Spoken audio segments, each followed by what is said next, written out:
Good evening, everyone, and everyone listening. I am Connie Lingus, here with... Am I having deja vu? I feel like I was just here.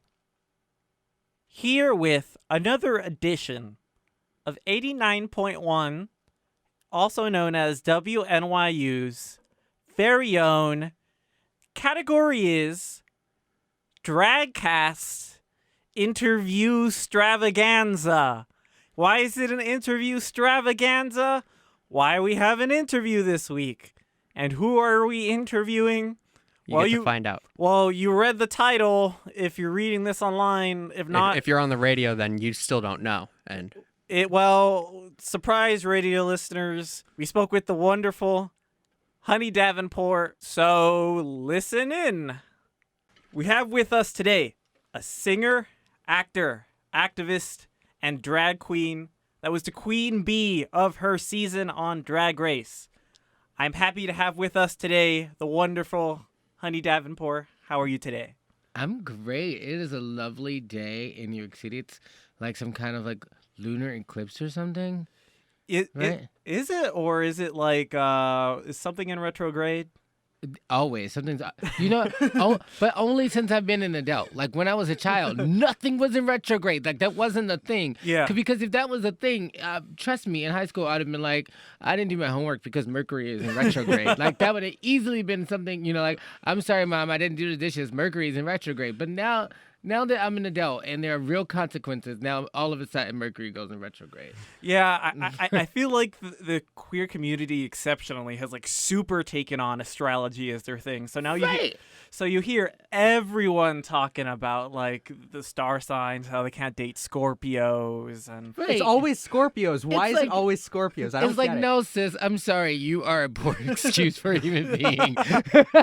You can't date anybody. It doesn't matter their sign. Had an Uber driver in DC once who tried to convince me that astrology was real because the stars were positioned differently, so the radiation comes down on you differently when you're young. And that sounds like it makes sense until you remember that the stars are always like that, and it's just that sometimes you can see them and sometimes you can't. Now, let me play angel's advocate because I don't play with devils. But I'm not going to say that astrology is not real because you do see like patterns and things happen in our lives. It make you go, Yeah. No, absolutely. Like there's probably some reality to all of it, depending on which reality you choose to exist within. But that's way too deep. Yeah, for sure. So before we begin, I actually want to bring this up because we've been having a little mini feud. In your name, is the T silent? So is it like French Davenport, or is it like... Well, really, T nothing Davenport? about me is poor. Like, absolutely nothing. I didn't want to imply that. No. Well, if you looked at my upbringings, no, Davenport. The tea is definitely there. Always the scolding hot tea. Great. That real tea. And then, so speaking of Davenport, so you're a member of the Davenport family, which I guess many would consider was one of the biggest, most prominent drag families in I'd the say scene. it's the one I hear the most often. It's the best. I mean, there's others, but it's definitely the greatest. Yeah. So, I think a lot of fans, see that, namesake and, all right, so that means they're a Davenport. But what does it mean for the casual fan to be a Davenport? Okay. Well, and my upbringings as a Davenport are very, very different than any others, because the Davenports we are a Texas family, started by Alexis Davenport in Dallas, and in Texas is definitely a much more strict approach to drag, and definitely a pageant-heavy city, so that those influences play a lot on my house's drag. But Sahara Davenport and Deja Davenport moved to New York City, and they were two sickening queens with ideas of their own. Sahara, who went on to do RuPaul's Drag Race Season 2, and Deja, who is now a huge success as a makeup artist. She does Laverne Cox makeup. She's one of the head makeup artists on Pose. And Deja was my drag mother. See, I'm like a New York City bad bitch though, so like I have all of those pageant influences from Texas, but also all of those like rock star New York City, like real artist vibes. So what it means to be a Davenport is that you have a amazing support system. For me, what has meant is I've had an amazing support system to really cultivate and create whatever kind of drag I wanted, as long as it was like refined and polished. Deja and Sahara would say a lot of things growing up, like make sure it's clean. Like you can be a rock star, but make sure it's just like every I is dotted and T is crossed. Got it. And then you brought this up about how you've done both, like the pageant scene and the New York City club scene.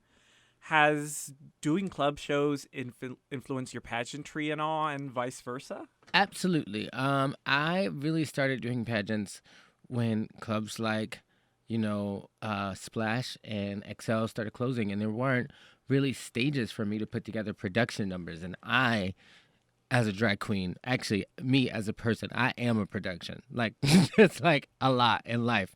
Like, I make an egg and it's a production. So, like, I needed more production in my life. And I found that, like, the girls were bringing it at pageants. And they were having, like, 20 dancers flown to Chicago to do Continental. And I was like, sis, no. I need a part in this, too. So, taking my New York City influences for sure, but, like, that beautiful production, pageantry, and how like you could do everything so like really well put together and clean. Both of those things just have consistently one after another stacked on my drag in the 11 years that I've been doing it. Got it. And then on the topic of pageants, I think a lot of people that get into drag through Drag Race hear a lot about pageants but aren't really quite sure what happens at one, what a drag pageant is. Would you consider it just like it's a beauty pageant but drag, or is it its entire thing, like its entire own thing? How would you describe it? It's its own cult. It really is. It's like a bunch of people spending thousands of dollars to have their art validated by a panel of judges, or and a plastic crown. Oh wait, but that's also every drag competition. Um, but yeah, I mean, but the fun and love in it is it like it really is like for me was always like a master class, and what drag is. Mm-hmm. And would you say that the stereotype that pageant queens have like a different attitude from club queens is accurate? Nah, no, they're different. There are different kinds of people in every group. There are different kinds of people in every clique. Like people are fucking people. Like there's this like there's no one kind of person in any field of any color, shape, size, anything. Like every single group amongst us has a amalgam of people. Yeah, got it. So, in previous interviews, you've described yourself as having some pretty strong anxiety and how that can change things for you. Oh yeah. So, how do you handle this when your profession is so much about performing in public and maintaining this image? Does drag itself become a relief from anxiety, or does it have the risk of exacerbating it? I never have it when I'm on stage. It never, like, once I hit the stage, it's like, oh, thank God. Like, it definitely calms down. But I keep my shit 100% real. I don't like the idea of anyone ever discovering that I was putting something on. So even though like it's drag, I am always like terrified of the idea of what if they realize that like that's not who I actually am. What I'm saying? So I just try to stay 100, and like when I'm feeling uncomfortable and anxious, I am just honest and real with it, and I overcome it by sharing. I think that a lot of the things we could strive to overcome in the world we face today could really be overcome by sharing. If we started talking about some of the problems we have, we probably move through a lot of them faster than we are today. So when you say that it disappears when you're on stage, when you were part of Drag Race, did the fact that there were always cameras... Oh, yes. Did it... Oh, yeah. So, like, definitely the whole time I was in... Like, from the moment I got the call, it was like an anxiety attack. Well, Drag Race was so important to me. It was... The last conversation I ever had with Sahara was that I was going to get ready for it. So it had that like weight on me, which is unfair. Like I should have never taken that on. Like that's not what she intended from that. Drag Race just seemed like something that I had to do to prove that my drag was valid, just like all of the pageants that I competed in. Mm-hmm. And it definitely was a validating experience. Don't get me wrong, but I didn't need it, and I really truly before being eliminated from Drag Race and coming back and experiencing what life is like afterwards, and how I've been able to create art that it's like bigger than anything I've imagined, and how much new things I have coming in, like how many doors are just opening in my life. It was really just a platform. And if I had addressed it from the moment that I walked in the door, I might have been a little less anxious. But the whole time the cameras were on, I was definitely a ball of anxiety. I could imagine. Yeah. And so on the same topic, there's been studies that have shown that like over half the people working in music have some form of mental illness. Do you find that the drag scene also faces a lot of people with mental illness that the public isn't aware of? And if so, how do you think the drag community should address this? Mental illness is not uncommon. I think it, especially amongst creatives, I think it always is something we should address. We should do a better job of addressing it, like in every field. And I have friends in every field that deal with these, same sort of problems. It's like not abnormal. Yeah. Especially in a place like New York City. I also find that I don't have anxiety when I'm not in New York. So like these are things we should all be talking about. Definitely. So to move on a little bit from that, so you've talked about how your drag is and your platform you use to get political, and you've been outspoken about gun violence and inequality. So considering the state of the country and lack of action being taken on these issues in Congress, how do you stop yourself from being just disillusioned by everything that's going on? How do you keep the faith, I guess? Like faith is something that you can never measure. It's something like it's not a real thing. Like that. How do you keep it? I don't know. Like I just keep living it. I think at the end of the day, in the beginning of the day as well, I ask myself, am I a good person? And the answer is always yes. And then I ask myself what I could do to make this world better, and then I take those actions. I think that those are really the only faith. That's the only faith that I have really had, is that like I live my life in a way that I believe does not like harm others, but also that once I get to leave this beautiful place we call Earth, that I've done something to service my time here, not just absorb it. Yeah. Do you have any like organizations or advice you'd give to people out there that want to support any of the causes that you support, or that want to make a difference in general? Absolutely. I'm putting together a huge piece with Gays Against Guns. I am going to be auctioning off all of those amazing looks that I would have worn and did wear on RuPaul's Drag Race, which were some incredible pieces by, ridiculous New York City designers, real like fine pieces of art. All of the proceeds from that are going to be going to directly to Gays Against Guns. So that's definitely an organization that I'm working with right off the bat. I also am working on a couple of charities with the Princess Janae House. Princess Janae was a incredible trans performer who meant a lot to New York City nightlife. And in the past, before I was on RuPaul's Drag Race, I had already done a couple fundraisers for them when I was working at some clubs here in New York City. And so I'm teaming back up with them in the near future. But ultimately, I think that my drag, because there are so many drag queens whose main goal is to raise funds for a lot of organizations. That's not ultimately mine. While I would like to accomplish that as well, I would like to raise eyebrows. I would like to raise up questions and ideas. I would like to change the world, not with money, but, with enlightenment. I think that we live in a world where money is the most like important thing, and yes, that has to be addressed. However, I see a lot of members of our community addressing it, and not a lot of our members of our community addressing feelings, and not a lot of our members of our community addressing representation. And those are things that those are the charities that I am trying to contribute to. Yeah, and you definitely put your money where your mouth is. It's worth bringing up the entire like shebang that happened with the Monster Bar and all that Right. garbage. So that was an instance of racism within the drag scene. Do you find that racism is a recurring issue within the scene, or is this kind of like a one-off thing? And if it's a reoccurring issue, how would you say racism typically manifests itself within the community? Racism is like ingrained deep in the cornerstones of America. Mm-hmm. Like it's seeped into every community. Mm-hmm. And it's a disgusting.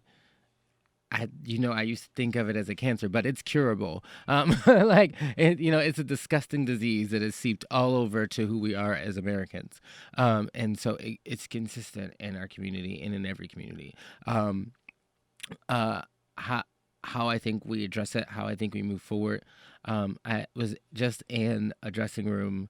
I was in Huntington, West Virginia, and I was with Penetration from Drag Race. Mm-hmm. And we were talking with another queen whose name I can't quite remember right now. I feel so bad because I'm so bad at names, but she was pretty.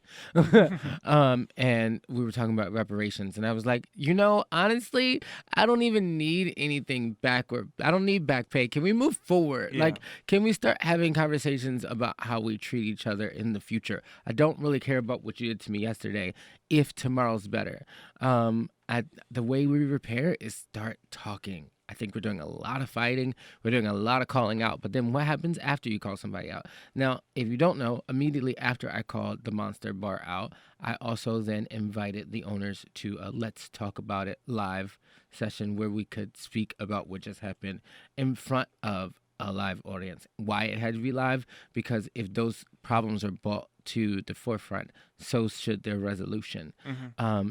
Things like handling racism should not be dealt with behind closed doors. Yeah. Because it's a problem that needs to be fixed everywhere. So we need to show people how we're fixing it. We need to show people that it exists instead of sweeping it under the rug. Too many times it's like, oops, I made a mistake. And it's like, yeah, that might have been a mistake. You're not a racist. You made a racist comment.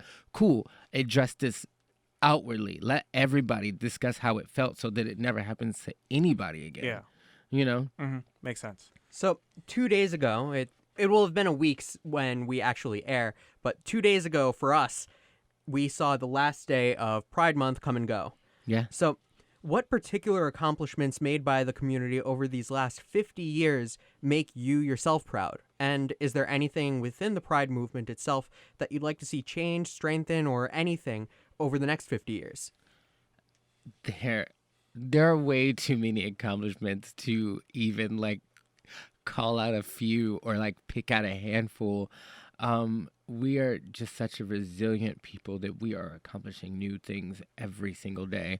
It's so beautiful. I was in a cab with my right hand man behind me, Kareem, who's in the studio with us today.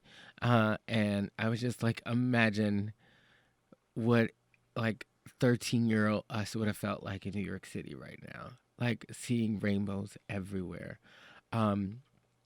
And just like feeling that love and support. What we could accomplish further is that we are a minority, and we are a minority because it's financially beneficial. Because it's financially beneficial, America has chosen to celebrate us now. And now that we have that platform, now that we have that medium, we should probably focus on some other minorities who aren't being celebrated or treated equally, even. Like, imagine what it would feel like for, a little black girl to see African American flags in February. Mm-hmm. Imagine what it would feel like for a girl to see, girl power stickers everywhere for Women's History Month, or imagine what it would feel like for a Mexican American to be celebrated. Like, imagine if we had celebrated all of our minorities with all of their rainbows. Yeah. Like, that's the world we need to be looking towards, and that's the world we need to be fighting for, especially as a community of warriors, of soldiers who have done nothing but accomplish things for ourselves. The next step is to pull in all of those others in need. So you performed all across the country in places like the Keys, New Jersey, and of course, New York City, where we're here now. What things do you feel are universal across all of these different drag scenes? And is there anything that you find distinct about the New York City scene? The things that are the same, and it's so mind-blowing to acknowledge, because this is exactly what's the same about every single drag queen. Okay, you want to know what's the same thing about every single drag queen? You ready? Every single drag queen thinks they're the greatest drag queen in the entire world, including me. Okay. Okay. Now that we've got that out of the way, we can realize that none of us actually are. But what is distinct about New York is that in New York, we actually are the greatest drag queens in the entire world. New York is such a hub of art and culture, and even though it's a ball of anxiety in a place where nightlife is like hanging itself by the penis, like it's and this has become some like weird Mickey Mouse version of like the movie we saw in Rent. Still, there is no place on earth that cultivates this much creativity, inspiration. There's no place like it where artists are like birthed like through the fire. It's like some Daenerys stuff. Like, you come out of New York, you come out like, I'm a dragon. And it breeds a like certain kind of queen that doesn't exist anywhere else. Why do you think New York does that and no place else? Because if you can make it here, you can make it anywhere. Those aren't just words. Those are facts. Yeah. You can go anywhere else and you'll see like it. You could be let me tell you something, and this is real talk, and this is no shade to any of the places that I've been, because I really truly love meeting all of the local queens everywhere and experiencing how great drag is in every place. And there's always the most sickening queens everywhere. But let me tell you, New York is where all of those queens move to make it. Mm-hmm. Like, it's really like New York, LA, and Chicago, and parts of Florida as well, like where like drag is like just booming. But New York has just such a lots of different types of drag. Like, there's not one kind of like label to put on the New York queen, which is so dope. Got it. So speaking of New York queens, we spoke with Peppermint a couple of weeks ago. Oh, hi, Mom. About how Drag Race has led a lot of queens to feel that they need to spend a lot more and more money in order to make themselves stand out and seem more like Drag Race material. Oh, yeah. You yourself have even talked about how much money you had to take out for the outfits that you for Drag Race. With Drag Race being the goal for so many queens these days, how do we also prevent the drag scene from being exclusionary to those who can't afford to go all out on money and their drag? We crown people like Evie Oddly. Mm-hmm. Like, that was a step in that direction. That was incredible. It's because it's really not about what you can spend. Now, I want to be very clear that I spent a lot of money because I got some big old ideas. And whenever it was posed to me that, oh, you spent money on a dress, I was like, no, these are like real concepts that like, like that were just expensive. Mm-hmm. Because the kind of drag that I like to create is unattainable drag. Like, I want to kind of look like something that you couldn't get. Mm-hmm. Like, and if that's your drag, then it's going to be expensive. Mm-hmm. But there are other kinds, and they're just as valid. And you could do those too. Like, Evie Oddly can take trash and make that jellyfish you made because it was legitimate trash. And she did not smell. So all of this, just to be real, my sister does shower. When I started doing drag, I didn't have money.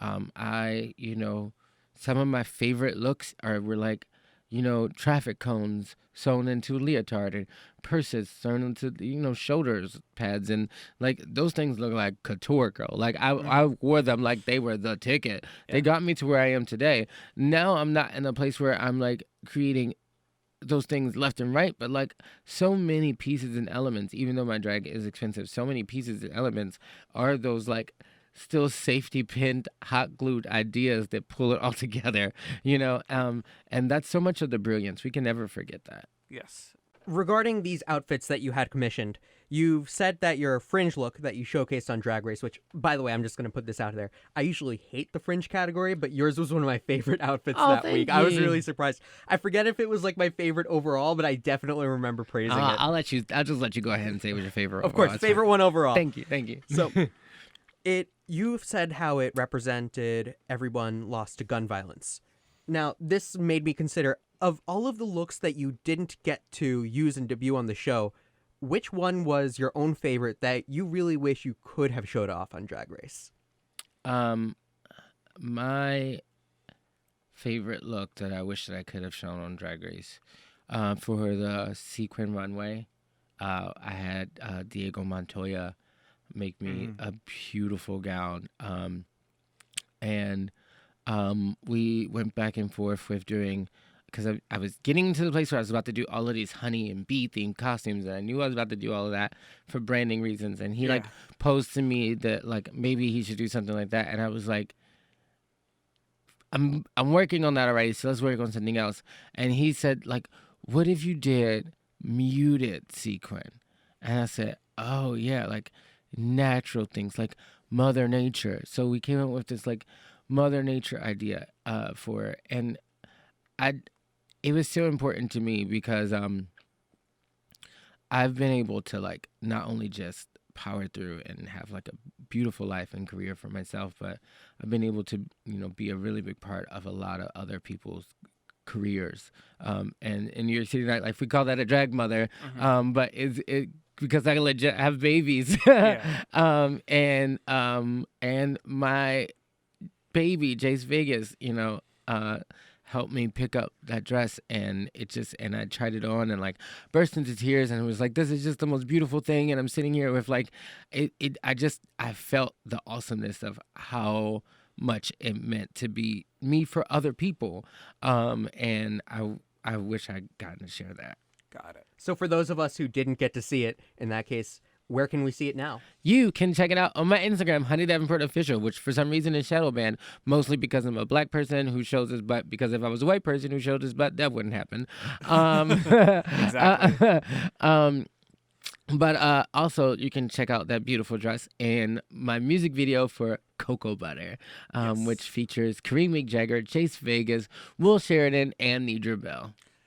Great. So it's been a pleasure talking with you, honey. If the people want to see you, I know that you have a little residency at Laurie Beachman in July. Yes, July 11th, 12th. What?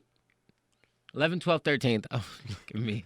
Yes, 11th, 12th, 13th, I am performing Raw and Unfiltered, the live concert, which is a concert series of all of the music that I've released during Drag Race. But finally, you get to see the whole storyline. Everything actually, all of the pieces that I released during the season all connect and tell one story about what it's like to be a queer person of color in America today. Gotcha. And is there anywhere else the people could see you before or after then? I am a good old New York City local queen, and you can catch me at Rebar in Chelsea on Wednesday nights at 9:30 doing a little show I like to call Play With Me, which is a game show that's not about bingo, more about dingo. Great. Thank you so much for your time. It's been a pleasure speaking with you. Same. Thank you, honey, for your time, and thank y'all for listening to another edition of Category Is Dragcast Interview Scavaganza. That's how we're pronouncing it. Okay. Sure. Connie here, We're doing it live! also known as Making It Hard to Edit This Later. Peter. That's me.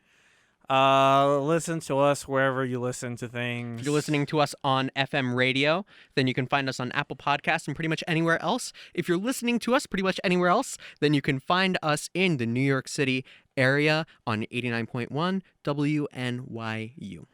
Thank you so much for listening. Thank you, Miss Darling, for the song Young Lovers that we use in the intro and outro. And have a lovely evening.